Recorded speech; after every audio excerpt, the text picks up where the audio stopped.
मेराज की रात जब नबी पाक से रब करीम ने कहा कि बोलो महबूब क्या चाहिए, किसी कमजोर रवायत में भी नहीं मिलेगा कि नबी पाक ने कहा अल्लाह फातिमा के लिए कुछ दे, अल्लाह हसन हुसैन के लिए कुछ दे। उम्मती भूल जाता है, इसे ख्याल ही नहीं आता, ये सोचता है कैसे हुजूर की फरमाबरदारी करूं।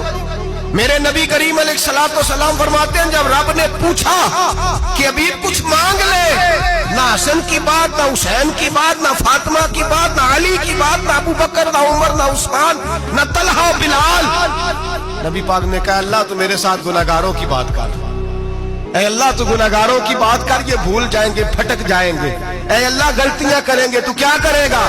तो रब करीम ने कहा महबूब मैं तेरे साथ वादा करता हूं तेरी आधी उम्मत बगैर हिसाब किताब जन्नत में दाखिल कर दूंगा।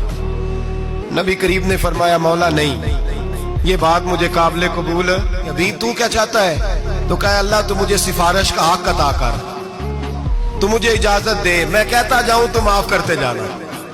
आधी वाली बात काबिल कबूल है, मुझे हक़ शफाअत दे। नबी पाक फरमाते हैं मेरे रब ने मुझे सिफारिश का हक दिया है, मैं कयामत में सिफारिश करता जाऊंगा, अल्लाह मेरी उम्मत को जन्नत अता करता जाएगा।